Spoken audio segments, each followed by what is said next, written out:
ಚಿಕ್ಕನಾಯಕನಹಳ್ಳಿ ಪಟ್ಟಣದ ತಾಲೂಕು ಆಡಳಿತದ ಆವರಣದಲ್ಲಿ ನಡೆದ ಕಾರ್ಯಕ್ರಮದಲ್ಲಿ ತಹಶೀಲ್ದಾರ್ ಮಮತಾ ಅವರು ರಾಷ್ಟ್ರ ಧ್ವಜಾರೋಹಣ ನೆರವೇರಿಸಿ ಧ್ವಜವಂದನೆ ಸಲ್ಲಿಸಿದರು. ಬಳಿಕ ನೆರೆದಿದ್ದ ಗಣ್ಯರು, ಅಧಿಕಾರಿಗಳು ಹಾಗೂ ಸಿಬ್ಬಂದಿ ದೇಶದ ಸ್ವಾತಂತ್ರ್ಯಕ್ಕಾಗಿ ಹೋರಾಡಿದ ಮಹನೀಯರನ್ನ ಸ್ಮರಿಸಿದರು. ನಾವು ಬಲಿಯಾದ ರೀತಿಯಲ್ಲಿ ನಾವು ಇವತ್ತು ನಮ್ಮ ಆರೋಗ್ಯವನ್ನು ಕಾಪಾಡಿಕೊಂಡ್ರೆ ಖಂಡಿತ ಉತ್ತಮ ನಾಯಕನ ಕಟ್ಟಲಿಕ್ಕೆ ಸಾಧ್ಯ ಆಗ್ತದೆ. ಇವತ್ತು ನೋಡ್ತಾ ಇದ್ರೆ SLC ಮಕ್ಕಳು ಬರ್ತಾ ಇದ್ದಾರೆ ಅಂತ PT ಮಾಸ್ಟರ್ ಹೇಳ್ತಾ ಇದ್ರೆ ಅವ್ರು ನೋಡಿದ್ರೆ 5ನೇ ಕ್ಲಾಸ್ 6ನೇ ಕ್ಲಾಸಿನ ಮಕ್ಕಳು ತರ ಇರ್ತಕ್ಕಂಥದ್ದು ನಾವು ನೋಡ್ತಾ ಇದ್ವಿ. ಬೆಳವಣಿಗೆಗಳ ಕಡೆ ಕಡಿಮೆ ಆಗ್ತಾ ಇರ್ತಕ್ಕಂಥದ್ದು ನಾವು ನೋಡಿದಾಗ ಖಂಡಿತ ಇವತ್ತು ಆರೋಗ್ಯಕರವಾಗಿರ್ಬೇಕು, ದಷ್ಟಪುಷ್ಟವಾಗಿ ಇರಬೇಕು, ಬುದ್ಧಿಶಕ್ತಿನೂ ಕೂಡ ಹೆಚ್ಚಿಸ್ಕೋಬೇಕು. ಮತ್ತೆ ದೇಶದ ಸ್ವಾತಂತ್ರ್ಯಕ್ಕಾಗಿ ತ್ಯಾಗ ಬಲಿದಾನ ಮಾಡಿದ ಸ್ವಾತಂತ್ರ್ಯ ಹೋರಾಟಗಾರರನ್ನ ಸ್ಮರಿಸುವುದರ ಜೊತೆಗೆ ದೇಶದ ಅಭಿವೃದ್ಧಿ ಹಾಗೂ ಏಕತೆಗಾಗಿ ಪ್ರತಿಯೊಬ್ಬರೂ ತಮ್ಮ ಜವಾಬ್ದಾರಿಯನ್ನ ನಿರ್ವಹಿಸಬೇಕೆಂದು ಸಂದೇಶ ಕಾರ್ಯಕ್ರಮದಲ್ಲಿ ಮೂಡಿಬಂತು. ರಾಷ್ಟ್ರಗೀತೆಯೊಂದಿಗೆ ಮೊಳಗಿದ ದೇಶಭಕ್ತಿಯ ಘೋಷಣೆಗಳು ಹಾಗೂ ತ್ರಿವರ್ಣ ಧ್ವಜದ ರಾರಾಜಿಸುವ ದೃಶ್ಯಗಳು ಕಾರ್ಯಕ್ರಮಕ್ಕೆ ಮತ್ತಷ್ಟು ಮೆರುಗು ನೀಡಿದವು. ಚಿಕ್ಕನಾಯಕನಹಳ್ಳಿಯಲ್ಲಿ ನಡೆದ 80ನೇ ಸ್ವಾತಂತ್ರ್ಯ ದಿನಾಚರಣೆ ದೇಶಭಕ್ತಿ ಮತ್ತು ರಾಷ್ಟ್ರೀಯ ಏಕತೆಯ ಸಂದೇಶ ಸಾರುವ ಮೂಲಕ ಸಂಭ್ರಮದಿಂದ ಸಂಪನ್ನಗೊಂಡಿತು. ಪ್ರಜಾಪ್ರಭುತ್ವ ರಾಷ್ಟ್ರವಾಗಿ ಬೆಳೆದು ನಿಂತಿದೆ ಮತ್ತು ಏಕತೆಯ ಸಂಕೇತವಾಗಿದೆ.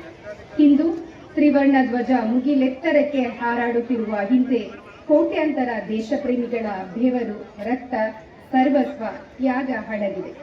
ಮಹಾತ್ಮ ಗಾಂಧೀಜಿ, ಸುಭಾಷ್ ಚಂದ್ರ ಬೋಸ್, ಭಗತ್ ಸಿಂಗ್, ರಾಜ್ಗುರು, ಸುಖದೇವ್, ಸರ್ದಾರ್ ವಲ್ಲಭಾಯ್ ಪಟೇಲ್ ಹಾಗೂ ಡಾಕ್ಟರ್ BR ಅಂಬೇಡ್ಕರ್ ಅವರ ತ್ಯಾಗ ಬಲಿದಾನಗಳನ್ನು ಸ್ಮರಿಸುತ್ತಾ ಕಾರ್ಯಕ್ರಮದಲ್ಲಿ ಶಾಸಕ CB ಸುರೇಶ್ ಬಾಬು, CPI ಜನಾರ್ದನ್ ಸೇರಿದಂತೆ ತಾಲೂಕು ಆಡಳಿತದ ಅಧಿಕಾರಿಗಳು, ಸಿಬ್ಬಂದಿ ಹಾಗೂ ಗಣ್ಯರು ಉಪಸ್ಥಿತರಿದ್ದು ಸ್ವಾತಂತ್ರ್ಯೋತ್ಸವದ ಸಂಭ್ರಮದಲ್ಲಿ ಪಾಲ್ಗೊಂಡರು. ಜಾಕೀರ್, ಪ್ರಗತಿ ಟಿವಿ, ಚಿಕ್ಕನಾಯಕನಹಳ್ಳಿ.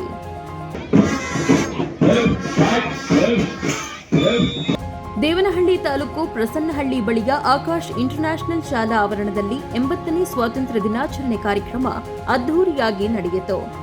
ಆಕಾಶ್ ಸಮೂಹ ಸಂಸ್ಥೆಗಳ ಉಪಾಧ್ಯಕ್ಷ ಅಮರ್ಗೌಡ ಮಾತನಾಡಿ, ರಾಷ್ಟ್ರೀಯ ಹಬ್ಬಗಳನ್ನು ಶಾಲೆಯಲ್ಲಿ ಸಡಗರ ಸಂಭ್ರಮದಿಂದ ವಿಭಿನ್ನವಾಗಿ ಆಕರ್ಷಣೀಯವಾಗಿ ಆಚರಿಸುತ್ತೇವೆ. ಮಕ್ಕಳು ಸಹ ಅಷ್ಟೇ ಹುಮ್ಮಸ್ಸಿನಿಂದ ಭಾಗವಹಿಸಿ ಸಂಭ್ರಮಿಸುತ್ತಾರೆ. ಪೋಷಕರು ಆಗಮಿಸಿ ಮಕ್ಕಳಿಗೆ ಉತ್ತೇಜನ ನೀಡಬೇಕು. ಸ್ವಾತಂತ್ರ್ಯಕ್ಕಾಗಿ ತ್ಯಾಗ ಬಲಿದಾನದ ಬಗ್ಗೆ ಮಕ್ಕಳಿಗೆ ತಿಳಿಸಬೇಕು. ಇಂದಿನ ಮಕ್ಕಳೇ ಮುಂದಿನ ಭವಿಷ್ಯದ ಯೋಧರಾಗುತ್ತಾರೆ ಎಂದು ತಿಳಿಸಿದರು.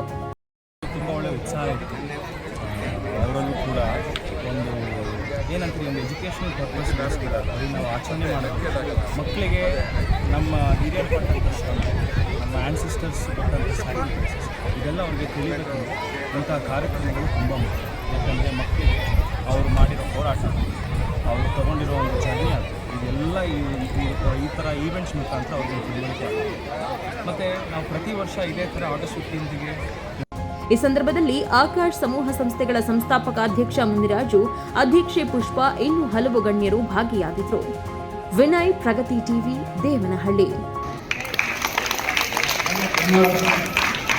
ಗುಬ್ಬಿ ಪಟ್ಟಣದ ಜೂನಿಯರ್ ಕಾಲೇಜು ಆಟದ ಮೈದಾನದಲ್ಲಿ ರಾಷ್ಟ್ರೀಯ ಹಬ್ಬಗಳ ಆಚರಣೆ ಸಮಿತಿ ಹಾಗೂ ತಾಲೂಕು ಆಡಳಿತದ ವತಿಯಿಂದ 80ನೇ ಸ್ವಾತಂತ್ರ್ಯ ದಿನಾಚರಣೆ ಕಾರ್ಯಕ್ರಮವನ್ನು ಅದ್ದೂರಿಯಾಗಿ ಆಚರಿಸಲಾಯಿತು.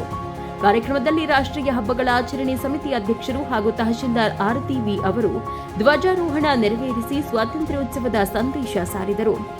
ಮತ್ತು ಐತಿಹಾಸಿಕ ದಿನದಂದು ನಮಗಾಗಿ ಪ್ರಾಣತ್ಯಾಗ ಮಾಡಿದ ಹಲವು ದೇಶಭಕ್ತರು ಮತ್ತು ಹೋರಾಟಗಾರರು ನಮಗೆ ನೀಡಿದ ಸ್ವಾತಂತ್ರ್ಯವನ್ನು ಸದುಪಯೋಗಪಡಿಸಿಕೊಂಡು ನಮ್ಮ ದೇಶ ಹೆಮ್ಮೆ ಪಡುವಂತೆ ಮಾಡುವುದು ನಮ್ಮೆಲ್ಲರ ಕರ್ತವ್ಯ.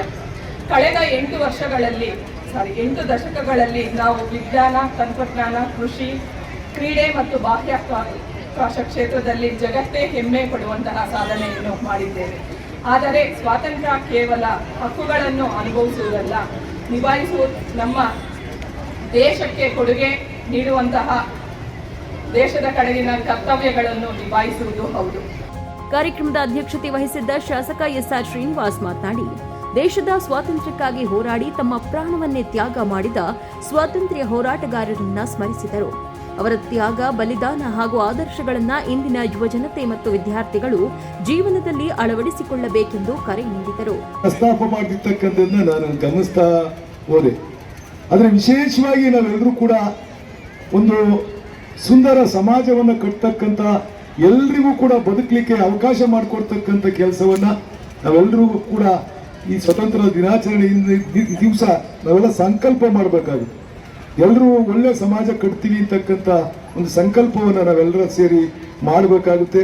ಕಾರ್ಯಕ್ರಮದಲ್ಲಿ taluk panchayat EO Ranganath, circle inspector Raghavendra, sub inspector Rajeshwari, ಪಟ್ಟಣ ಪಂಚಾಯತ್ ಮುಖ್ಯಾಧಿಕಾರಿ ಮಂಜುಳಾ ದೇವಿ ಸೇರಿದಂತೆ ತಾಲೂಕು ಮಟ್ಟದ ಅಧಿಕಾರಿಗಳು, ಶಾಲಾ ಮಕ್ಕಳು ಹಾಗೂ ಶಿಕ್ಷಕರು ಉಪಸ್ಥಿತರಿದ್ದರು.